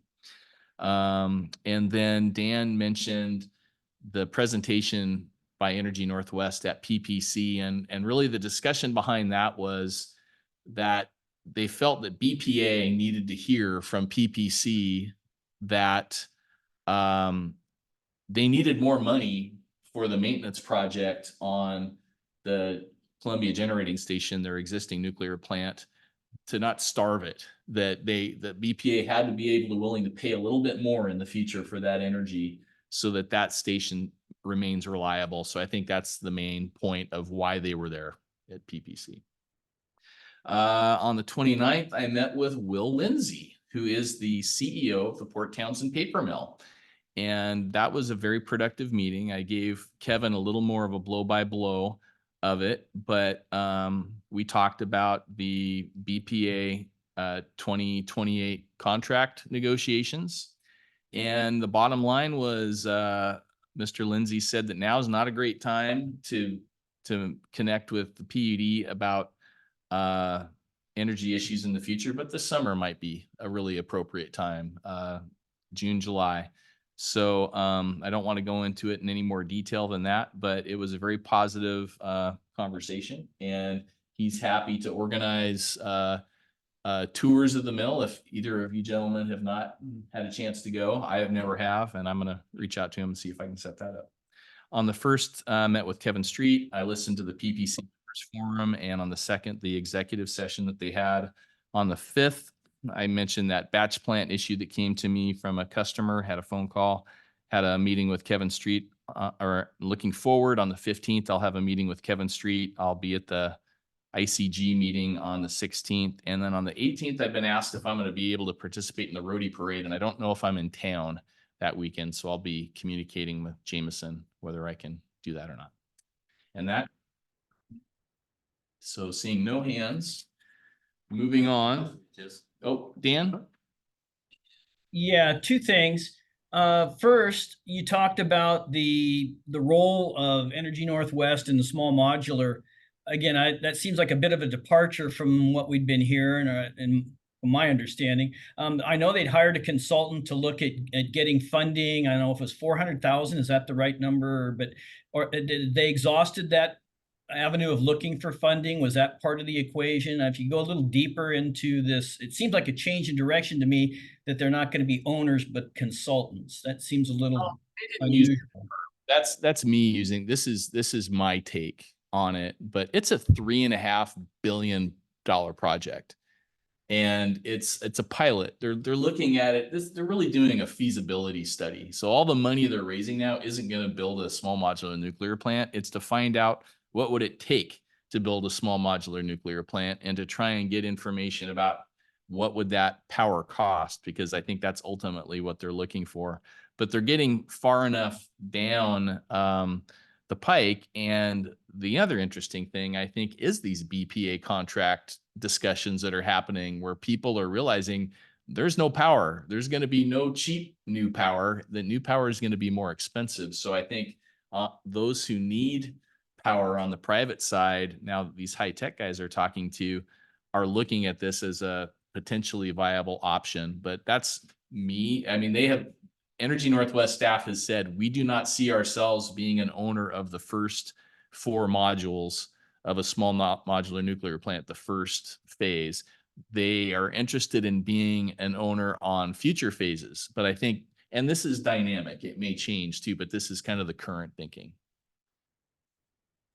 Okay, yeah, thanks for that explanation. And this one's a little more of a sensitive issue. I know that we talked several times about the outside board member position with Senator Sheldon, and I felt that that Commissioner and myself had kind of talked like we supported Senator Sheldon, but I saw that our vote did not go towards Senator Sheldon in that vote, and I was just kind of curious as to why that was the case. Well, since you're bringing this up, I anticipated this. I was kind of surprised when that came up in you indicated your preference for Senator Sheldon, and Commissioner Collins also expressed his interest. And if you go back and listen to the notes, my comment back to you was, I hear you. If that was an issue of Energy Northwest asking us for money or some sort of formal commitment from the PUD, I would have asked for a formal vote of the board on what should our position be. However, this was a motion on who I, as the delegate to Energy Northwest, thought would be the best candidate. And you two individuals did not have the benefit of interviewing this candidate, and you did not have the benefit of meeting the candidate. And I'll just be frank with you. There was no comparison. Senator Sheldon is the most like the 5 other PUD commissioners on that executive board. And he brings really no new additional skills beyond those folks. This lady blew him away. And it was pretty clear that politicking behind the scenes had gone on, and he had secured the support of a majority, but it was a narrow majority. If 3 people had switched their votes, she would have won. And there were a lot of very upset people there at that meeting who felt like behind the scenes negotiating had gone on and that the better candidate did not win. However, that being said, Senator Sheldon is a very skilled individual with a lot of history. So I don't have a lot of heartburn with his win, but I did not take your direction. I did not feel I felt like it was within my purview as the delegate to cast my vote as I saw fit. And I did not see that you had the same information I had. Well, again, I think this is something we need to iron out as representatives, no matter what, what it is who we're representing to, whether it's PPC or, wherever. That I took it that when you said message received, that you saw the 2 of us were supporting the senator, and that was the way that our utility would be voting. So I guess we need to be more specific in the future is what I'm hearing. Again, the politicking part of it, unfortunately, that's the nature of the business that we're in. Politics do play a role. The reason I asked at 3 or 4 separate meetings was because I had heard that there was politicking also going on the other way by yourself and others. And I don't fault that. That's fine. Everyone is free to call around, make their case, ask the questions. That's not my point here. My point really comes down to is how's this board going to operate when it comes to making decisions on billion-dollar operations, if it seems like the majority of the board has made their position clear and the voting member takes a different path. That's my real question. Okay, well, and I guess the way I took it is I have a fiduciary responsibility to my constituents. And as I am the sitting member on the Energy Northwest board, I have a fiduciary responsibility to the citizens of Washington State. And I felt like it was no contest between those candidates. And I felt like, Dan, you were kind of inserting yourself in my role as the delegate to Energy Northwest. And again, if they were coming to Jefferson PUD asking for money, asking for specific support, that would be, in my opinion, a decision for the board. I felt like you, as a non-Energy Board Northwest member, were trying to control my vote as the delegate. And Jeff, so I'm disappointed because you asked your other fellow commissioners. I did not ask. I informed you that the vote was being taken. Dan then expressed his opinion. I did not ask for your. So if communication on my part. There certainly was. Because I had interpreted that as you're taking a sounding from your fellow commissioners. And my expectation was that you would vote accordingly. I hear what you're saying. But it feels like the process was far less transparent than it should have been. Well, I apologize if there was a misunderstanding. I felt like I was informing you of what was going on. I was not asking for a vote of what I should do. So I apologize for that miscommunication. So Senator Sheldon is the. So one last point, I don't want to belabor it. I'm not going to beat it, but I do think for future reference, obviously we need to be a little more specific and a little more detailed as a board do we give direction to our voting members when they go to these places, or do we have the discretion to go against a board consensus? That's my question. If I'm at NOANET or I'm at PPC or wherever I may be voting, and I know the board has a position, can I take my own initiative and go against the rest of the board? That's what's the question here is. I need to know from my fellow two commissioners how we are going to operate moving forward. And it may be a small issue, or it could be like this one, which was a very large issue. So I just want to know what the ground rules are and how we're going to operate. I really would like a little bit of discussion on the board's decisions on how we're going to approach this in the future.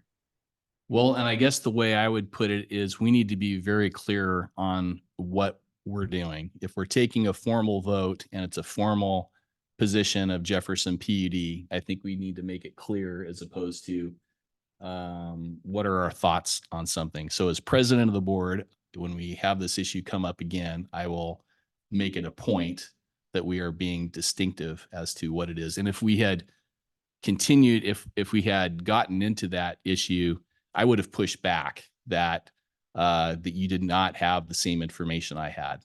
So. All right. Thanks for the discussion, gentlemen. Okay.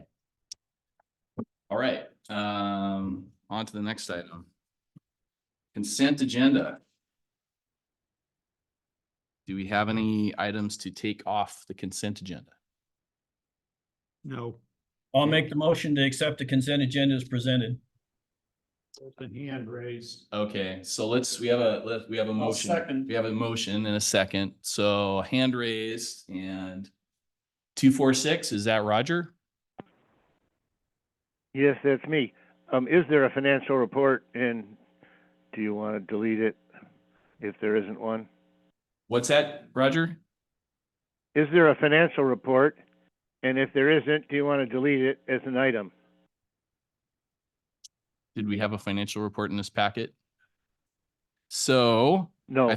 No, there's not a financial report. The header's there. I think it's okay to keep it, but Joel can weigh in.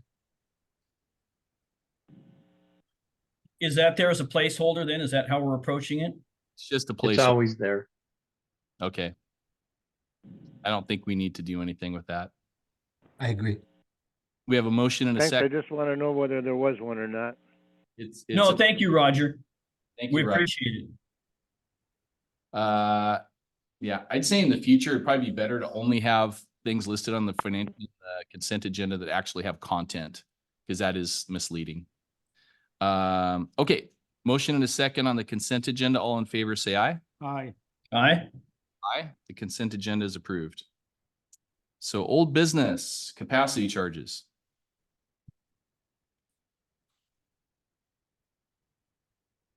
Okay, that's me. Okay, so capacity charges. So today, we're bringing back the topic of capacity charges for board discussion and further direction. So I'm going to get the slide. Can you get the- You should share it from your. Oh. Yeah, I'm not. Okay. Sorry, you would. From the board packet? Yeah, sorry about that. Assumed you'd be sharing that. My bad. I'll get it going. Just All right. give me a second. That's okay. Well, I'll kind of just get talking. So what I'll do is I'll include a brief review of what the capacity charge is, if necessary. I think you've seen it. We've talked about it several times before. And go over briefly the legal authority that the PUD has to impose one. A quick run through of how the electric and water charges are calculated. We'll revisit the issue of an affordable housing discount or deferral and provide a staff recommendation.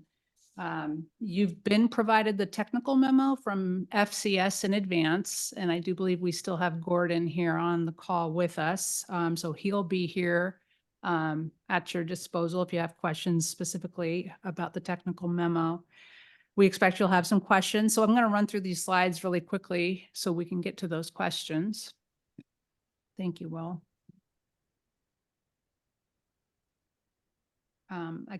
Okay, so next slide. So capacity charges, like I said, There's been, I think, at least 2, maybe 3 previous meetings talking about what these are. And I know the agenda packet has all the previous presentations. But essentially one-time charge imposed on new development or redevelopment to recover a proportionate share of the PUD's capital investment. And it's payable at the time of permit for new or upsized connection. And then the Title 54 RCW has grants us authority. I don't think I need to read through all of this. I think you guys are fairly familiar with that you do have the authority to impose a fixed rates and charges of this type. Next slide, please. Thank you. So the electric capacity charge, again, it reflects costs associated with substations, transmission lines, and other upstream infrastructure not recovered by developer extension fees.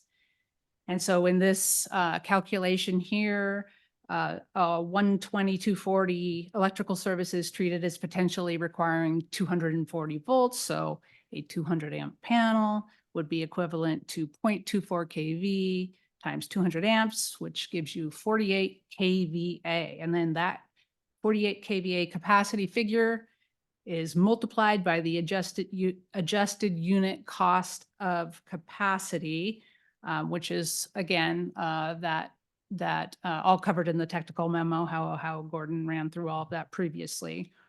And that yields a maximum capacity charge of $5,376 for a typical single family home. Hey, Joy, do you want us to hold questions until the end? Yeah, that would Okay. be great if it's okay. Yep. Because I really have just a few slides. Okay. Next one, please. And then here we can view the different functions of water service and how the capacity charge is calculated for each function separately and then combined to total $4,065. So the functionalized capacity charge follows the principle that property owners connecting to a system should only have to pay once and not twice for the same benefit. So if a particular function has already been paid for, that component can be subtracted from the standard amount of $4,065. So that's a little bit of an overview of that. And if you could go to the next slide. Again, we've briefly, well, not briefly, Gordon's presentation on March 5th actually talked pretty extensively about options for discounts for affordable housing. And so just in general here, we would establish clear eligibility criteria such as a threshold level of affordability, a minimum number or percentage of units that must be affordable, and a time period within which these units must remain at the set affordability level. And just as an example, Port Townsend Municipal Code allows for deferral payment of system development charges for water and sewer for low-income housing. Next slide, please. And this is the recommendation. We had some internal discussion, debate, and just put this forth as a proposal to implement imposing a water and an electrical capacity charges at 80% of the calculated levels and discounts for affordable housing projects at 20% of the calculated levels. And we struggled with how to best implement a similar type of discount for single family homeowners. So we kicked it around a bit, but a potential option is to charge 50% of the calculated levels, though it would be pretty complicated to administer a capacity charge discount for single family. And I homes. have to ask a question there because I don't understand this. How did this even come up? Because one, we're talking about low income for the house to stay affordable. And this other one, it sounds like it's if somebody's coming in and hooking up a new service, and we're not looking at it being a low income house. We're looking at, do the people who own the house are claiming that their income is, so is that how it came up? Yes, yeah. And maybe, I might punt a little to to Gordon on this, but it was a question of if you're going to be offering a discount, you must do this equitably across, your, for all, offer it equitably. And so if conceivably, a single family homeowner could want to come in and connect and maybe move a, manufactured home in onto their property or something like that. And so again, it's not very clean and we weren't quite sure. It was a little bit of a sticky Okay, I think, topic yeah, I about think I how have to some implement questions. something like that. I think I have some questions for that for Joel, Sure. because it just doesn't seem like it's like we create a category and then this one is like a end run around the category. It's kind of, yeah. So it doesn't yeah. seem like it should be considered, but I guess It that's true. wasn't favored amongst the entire group discussing internally. So it's not perfect, and that's why we're going to discuss that today. And really, that's kind of my slides. Okay. So So I guess at this point, Commissioner questions?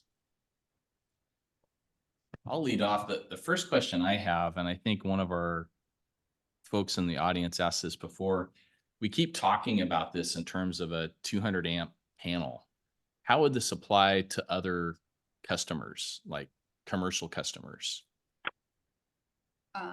who might have a bigger service?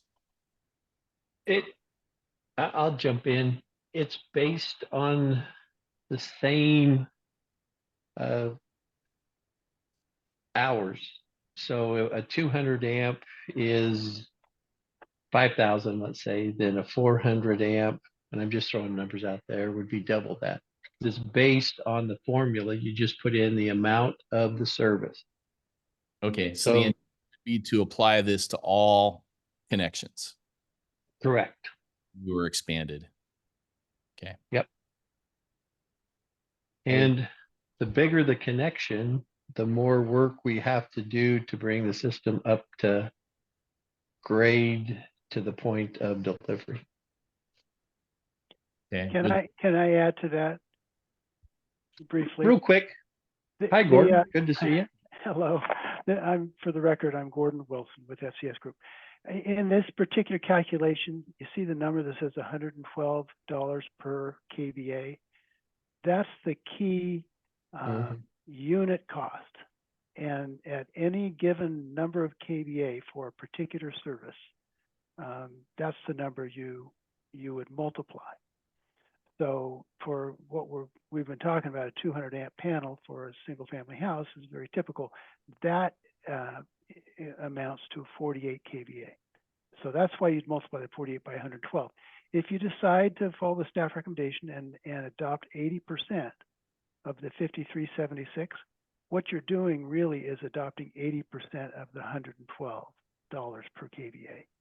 So that amounts to $89.60 per kVA. So there are commercial customers, they all have some kind of capacity requirement.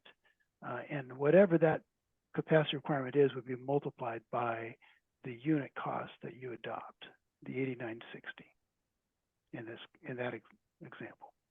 Does that help? It does. I guess I'm going to ask the extreme example. So like these EV fast chargers that are going in, how would they be treated? Again, it's based on the amount of capacity that is needed to serve them. And the way that capacity is defined might, what I did here was say, okay, 200 volts times 200 amps.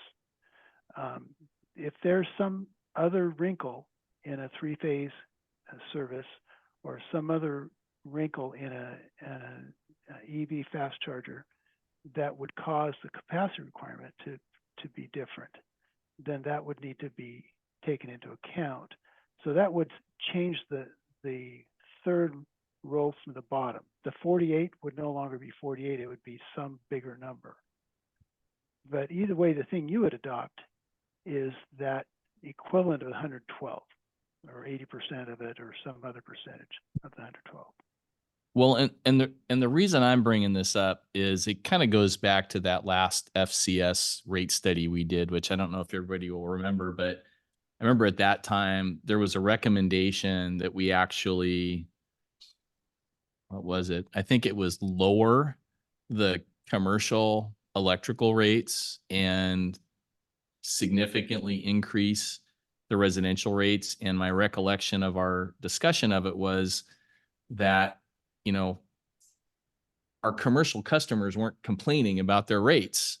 And that our residential customers are the ones, as we just talked about, they have incredibly unaffordable housing. And so we decided to either we made the commercial rates a modest increase or left them flat. I think it was a modest increase.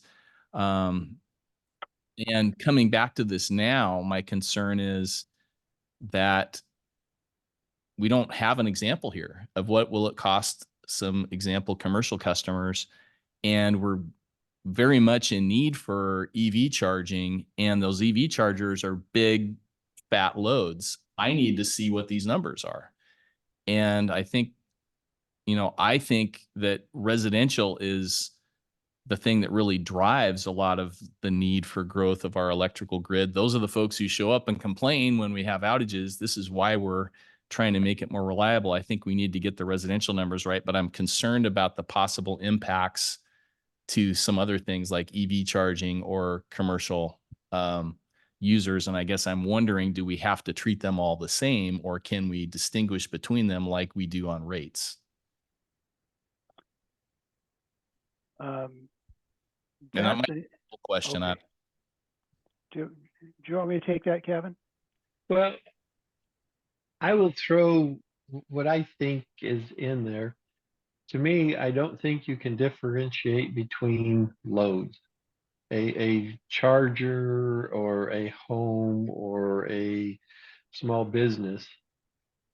The calculation, and Jeff, we can run some numbers, for example, what's going on at the visitor center. You know, we can run those numbers because it's a 480 service. You know, the calculation is a little different on the voltage, but they add the same amount of demand on our system.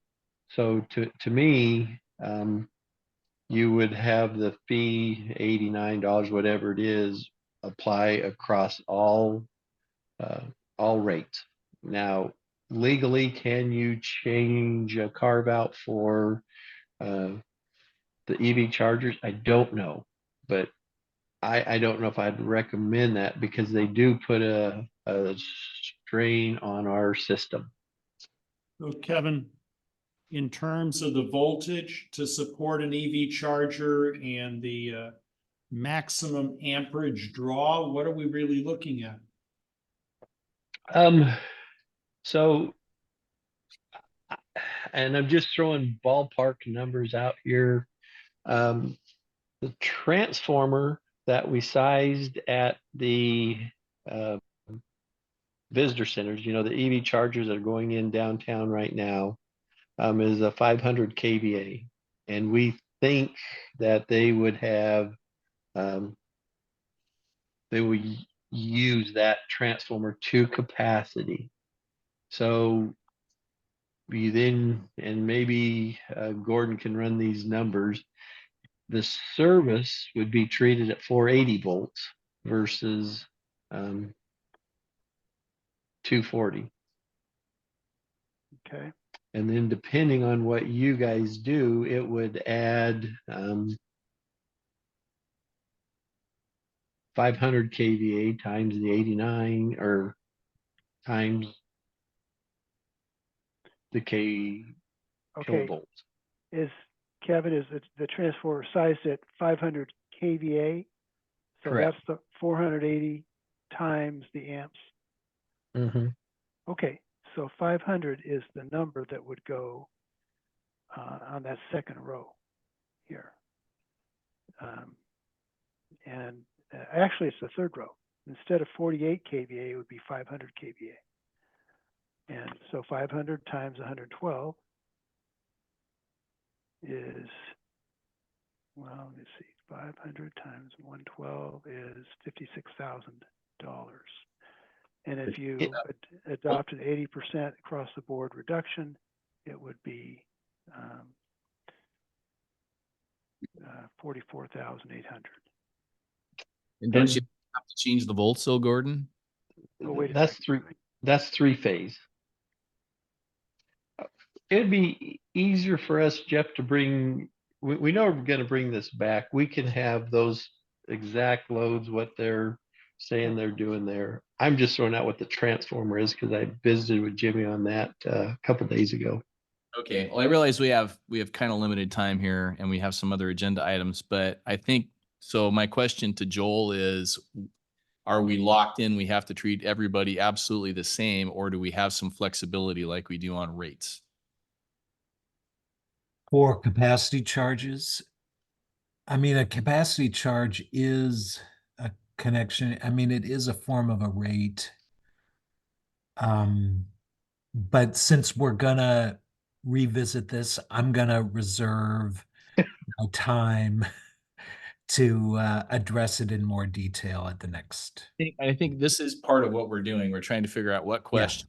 additional- And I'll add one more. I know there was a question about, can you, I think it was a question about whether you can directly provide a waiver or a discount of a sale of a low-income home, not as part of a low-income development, to waive those charges. I think that's a little problematic under the statute, but I'll take a little closer look at that. That the 50% one you're looking Yeah, at? well, it's one, the statute grants us very clear authority to waive connection charges for properties purchased by low-income persons from organizations exempt from tax. So, I don't think that one we're trying to create there is legal. And yeah, I think the bottom one is at least as questionable to me. Yeah, I mean, because someone can totally get their income down to, oh, I make $10,000 a year, but they've got zillions in assets and whatever. I mean, that's not the intent of that. Yeah, and I get that isn't the basis for what I'm saying is problematic here. I think that because it's a direct exemption in statute, that it's got to be narrowly construed. And so I think the way it's construed here, the way it's written here, it's very specific to purchases from tax exempt organizations. So we can do that clearly, but beyond that gets a little more problematic in applying a low income discount to capacity. Next, but I'm just going to do a time check. Are we at a hard stop at 6 or can we go past? I have a tonight? hard stop at 6. Okay, so let's try and quickly get our questions so that staff can have, is the intent to bring this back at the next meeting? Ideally would be, I think, yeah. Okay. Nodding vigorously, so yeah. Okay. So go ahead, Dan. So Roger had his hand up, but I'll go real quick. So again, we're going to bring this back on this issue. Are we going to discuss the low income, what we're going to do on that as well? So that can be brought back next time as well. So that we can kind of get this thing. We've been working on this for over a year, and I think this is an important component towards revenues that we need to get something in place so that FCS that's working on our rate study and cost of service can take this, these potential revenues into account or not into account. So that was kind of where I'm going with this. And I don't know if Roger's hand was up or. Well, we're not at the point of public comment. We're at commissioner questions. So Okay. So that's my question. Yeah, I would suggest from you, Dan. And so for me to consider this, I need to see how it's going to impact every single rate class that staff is proposing to apply it to. With an example, we've got a residential example. Let's see a commercial example. Let's see a EV fast charger example. I'm going to need that. And yes, I think you're right. We need clarification on how the low income aspect would work. Well, I think the other part of it is I'm in favor of us looking at a low income discount. So I would imagine that the board is thinking that same thing. I just like to take a feel of the room here for the commissioners as to, do we want to implement a low income discount? And we should discuss at a minimum somewhat of what we're thinking so that staff can come back with a recommendation on that as well. And Joel will need to weigh in probably as well. Yeah, I support it. I looked up the numbers. The city has that same 80% number. So we're being consistent with the city's system development charges. I support a low income carve out consistent with state law. Ken? No, I think unquestionably, there's a shortage of low-income housing, and we shouldn't do anything to retard development in that area. Right, okay. So do we have any direct input to staff beyond that, that we want to give them so that we can get more of a comprehensive view on both issues when it comes back to us? Because again, I know we still have some time, but I would think by July 1st that we should have something, you know, ready to go that we can give to FCS to say, this is another revenue stream, or we should say, no, we're just not going to do this. That's kind of where I'm at. So there'll be a little bit of urgency to it, I think. So I'll ask the question, how do we feel about that 80% number applying? And I guess where I was landing was I was hoping we'd be more around 4,000 with the electrical, which doing the numbers on number of connections we get a year would give us about $1 million of additional money. And that's just with residential. And that would be more like a 75%.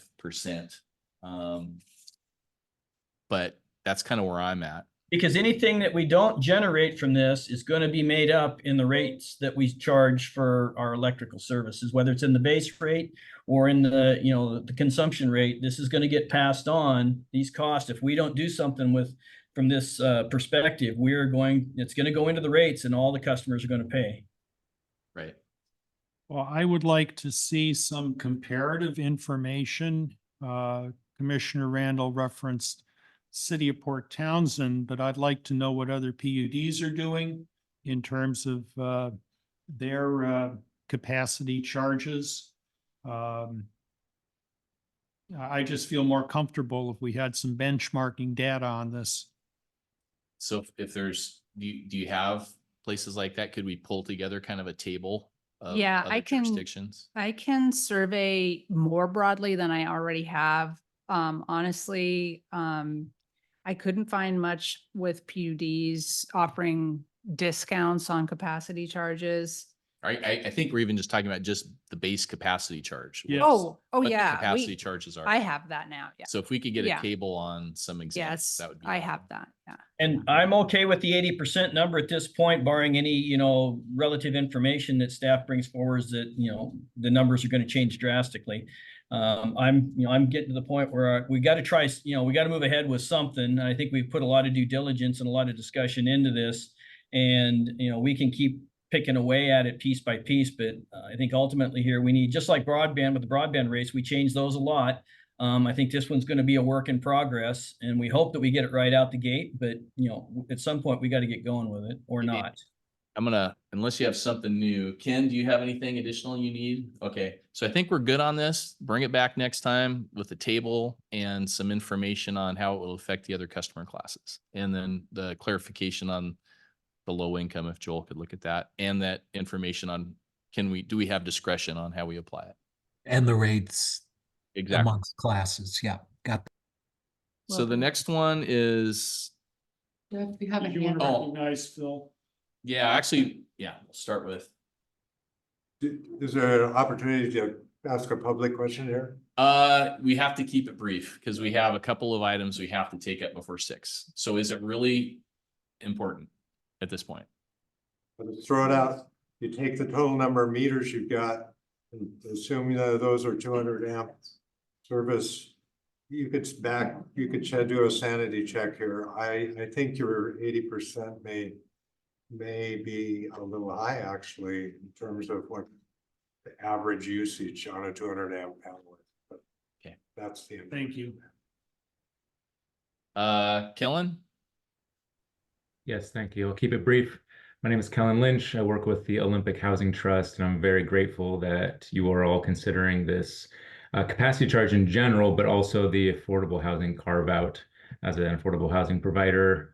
This is very important for us to be able to keep developing projects locally. We have a 5-unit project in Port Townsend that is already expensive enough. And when we heard about this potential charge being, from the original price quite high, the initial fee quite high, and is now being considerably lowered, I really appreciate that.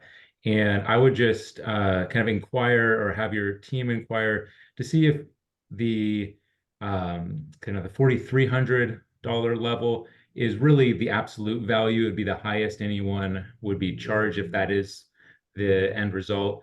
To consider that the affordable housing aspect is just 20% of that. So effectively it would drop it from the $1,075 level to about $860 if you're really considering the 4,300 as like your actually absolute value. So another reduction just to keep it consistent. So all in all, thank you so much for prioritizing affordable housing in the community.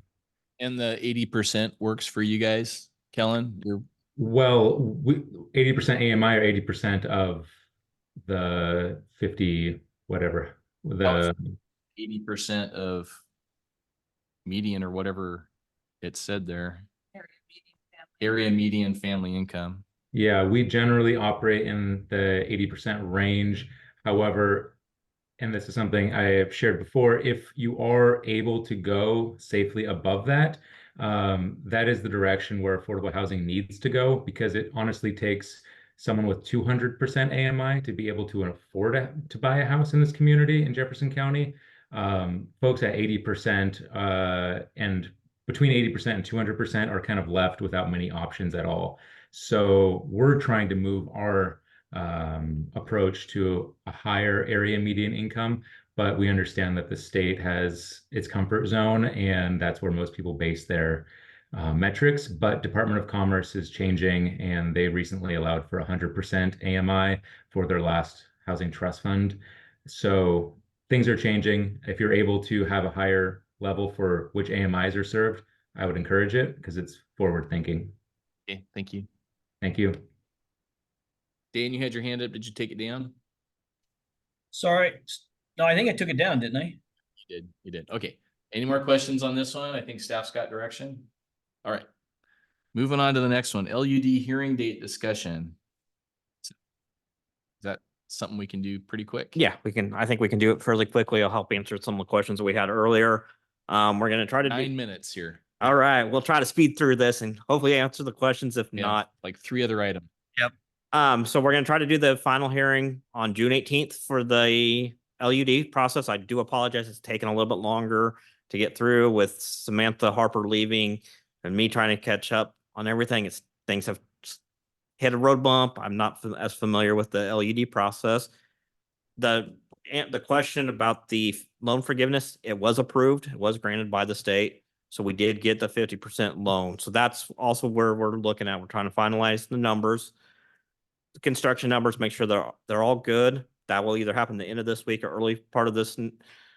early next week. And then I'll be able to send everything out to the 27 homeowners in the LUD. I think it's 27. I got to refine the list, and we'll get everything out. We'll get notices and let everybody know. But we are finally, like I said, I do apologize that it's taken us this long to get there, but we're almost at the end of it now. Okay, so June 18th is the So date room. a few recommendations. Okay. So hold on just a second. The commissioners, any questions on this one? No. Okay, please continue.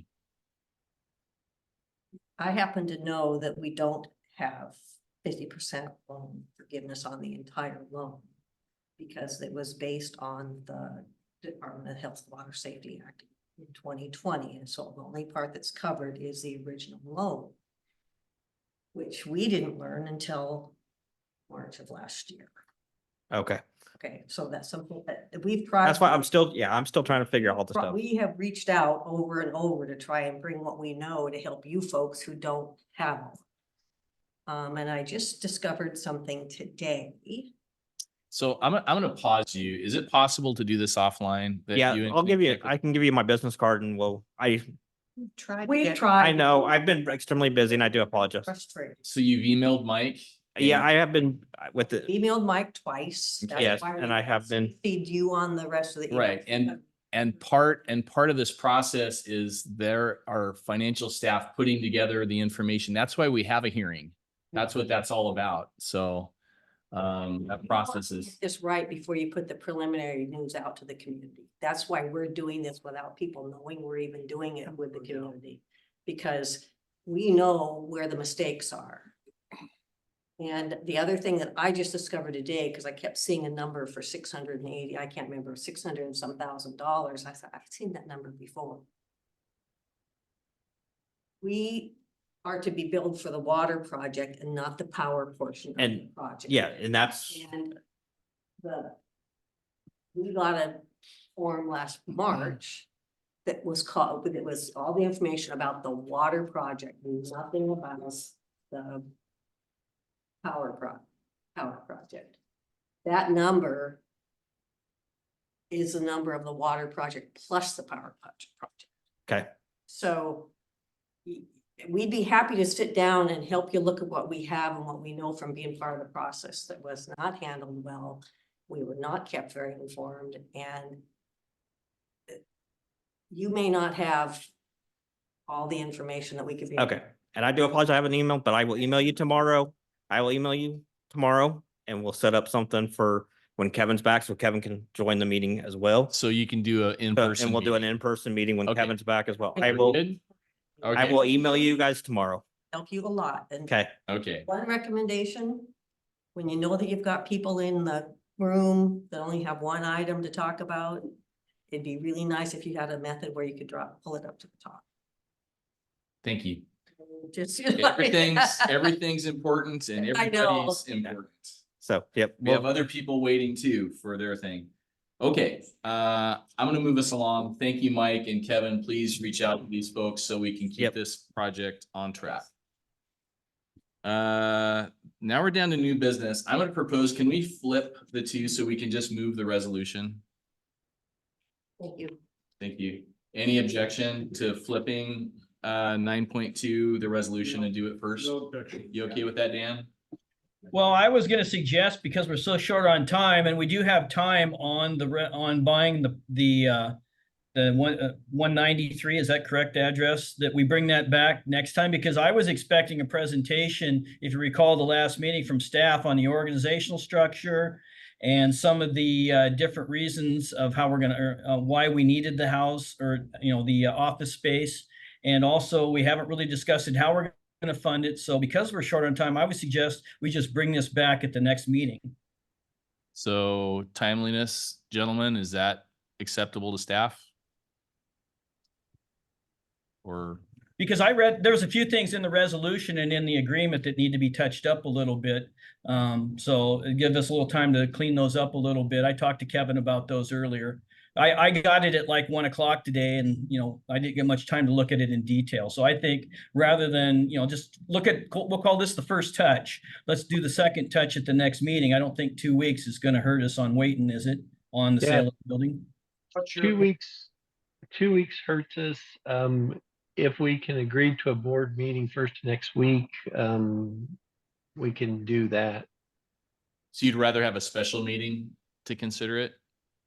Yeah. Well, if I could jump in, I mean, the seller wants to close on June 2nd, and we can't do that. So, I mean, we'll just have to turn around and talk to the seller and get more time. That's Our next meeting is what, in 2 weeks, May, 21st?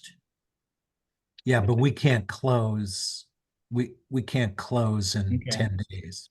And Well, what I'd recommend is that we talk to the seller and let them know we need more time. But I know I don't have a Kevin's problem with a some special meeting. operational problems, but Yes, I don't have a problem with doing a special meeting.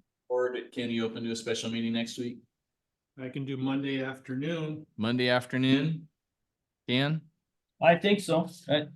I don't think I have anything drastically planned for that. I should be able to make that work, I believe. Yeah. Do 3 to 5, that works for me. The That 20. Actually, I have the Quill Scene. I have to be in Quill Scene at 6. So if we did it 4, what was your time again? 4 p.m. or? He said 3 to 5. Yeah, 3 to 5 works. I just need to be out at Quill Scene for the Growth Management Steering Committee meeting at 6. So anything before that, we're good. Kevin, is that okay? yeah, because Will has a little presentation on some of the things Dan wants to see. From staff's point of view, though, we have brought this to the board. This isn't like a first touch. This is, you know, we just need to move it forward with the resolution, because it, to me, the first touch was when we brought it to the board couple months or But we couple never really meetings. decided on a funding mechanism or anything like that. So, but No, again, it was discussed, and where we did talk about. We're gonna talk about this at the special meeting tentatively 3 o'clock next Monday. You guys are gonna verify and let everybody know. Yep. Okay, maybe more than that item on there.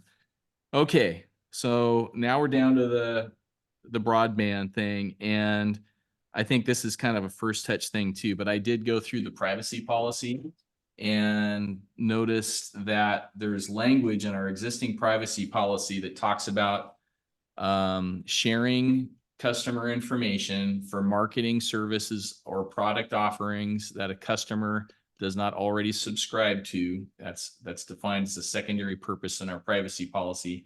Says that data released for a secondary purpose requires affirmative customer consent, and then refers to that definition.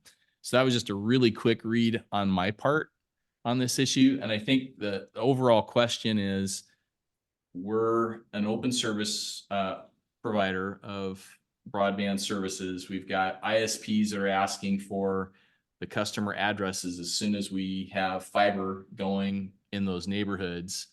And the current policy is we're just providing information to the customers of where they can find those ISPs, but we're not sharing the data. And the question I've asked is, could we have when we hook people up or when they ask to be hooked up, could we have a yes, no? Would you like your information shared with the ISPs or no? And the data or the privacy policy seems to anticipate those kinds of things. So we're kind of out of time. But that's kind of the question. Well, Joel has his hand up, and I would be interested in his opinion. Go ahead, Joel. So what I'm going to say is there's a lot more to this than just that. And I mean, there's an absolute exemption from the Public Disclosure Act that says that utilities can't release customer information. So the data policy you're talking about it really has to do with contractors for the PUD who we work with, but it's going to require a little bit more of an explanation to you on that policy than I have time for right now. So okay. I think the question that's being asserted by the ISP is they are contractors to the PUD. Well, but they are not hired by the PUD, are they? No. It's yeah. What I So guess have they signed? The question is whether they've signed a contract with the PUD to provide services. Yeah. What I think have they done that? What is that relationship? And I don't know. So that's one of the questions. Okay. So we're out of time. Dan, I'll take your question. We're out of time. Can we? We're at a hard stop, Jeff, so which I wasn't aware of. So maybe it makes sense at that special meeting to have two parts, have this be one part of that and the other be the other part of that meeting. I don't know if we're going to have time for this one. I'm thinking at the next rate. Yeah, Will's shaking his head. That special meeting's already full. Can we put this formally on the next business meeting? Because we asked for it last time, it didn't happen. Can we do that, staff? Yes. Please do that. And just so I'm clear, the specific question you're asking is about our privacy policy? Our question is the broad topic of broadband customer data privacy. And I'm just looking at our our current privacy policy. And as a commissioner, I want to know what our options are. Okay. And I know staff has their opinions. ISP providers have their opinions. I think the commissioners need to understand what our options are and then discuss it and discuss what's in the public interest. Is it okay with Commissioner Collins if you put a primer out for the board so we kind of know exactly what it is you're looking at, Jeff? I realize legal counsel is going to have something for us as well, but so sure, I can just send out that. Would be helpful to me too. I'll send it to Annette and I'll just send the privacy policy that I found or whatever and then highlight the section. Yeah, put some context to it if you could. We'll do it. Thank you. Just want to mention here real quick, the privacy policy states partners, you ask for the ISPs to partner with you. So, and then also, I was approached by somebody asking me to hook up to the Hadlock sewer system. And I asked them, where'd you get my information? Well, the PUD gave it to me. And you've told us this one. So, Told you. I would say we do have a contract, so there's the primary purpose should be looked at, that paragraph, not the secondary. And we do this with PUDs across the whole state, so it can't be anything illegal about it. Actually, most PUDs, at least neighboring PUDs such as Mason 3, do not give you any information. They do. That does I- give you address. We get Yeah. that. You can talk to Yeah, Terry. I'm there. not We- sure you're That's giving right. us the straight information we need, so. So I think the issues are, so I guess Joel, do you understand? So Will is gonna send out the privacy policy. If you could, there's just that under secondary purpose where it says data release for a secondary purpose. If you could just highlight that section on secondary purpose, and that was what I was seeing that potentially we're talking about. I think this is probably even more complicated than one meeting too, but we need to get it as an agenda item so we have time to thoroughly discuss it. This is exactly why in a lot of states, right, when you go and like a PUD wants to be an open access network, the state says, okay, if you're gonna be an open access network, then you don't get to provide retail service. You only do open access and that's it. That's not the law in this state, Leo, you know that. Some states. He That's said it in some states, Okay. not the state. So I think again, and I've had these conversations with Leo. I'm hoping that we're all taking the long game on this, that this is gonna be years of what we're doing, and that it's hopefully, Mitchell, you see this as a good thing too, that we've gotten millions of dollars to build fiber throughout Jefferson County. And that we're gonna get lots of people with high-speed fiber. Then the question is, how do we all play in the sandbox together and have it feel fair and safe? And our customers have interests here too. And that's what the board represents. The board represents the customers. But I think, I think there's plenty of opportunity for success for everybody. And we just need to talk that through about how that's all gonna work. Okay, so if that's, Dan, did you have anything else? Okay, well, we lost Ken. We still have a quorum. It is 6:07. And I'm gonna conclude that we are adjourned. Thank you, everybody. Thank you. Thanks, everybody.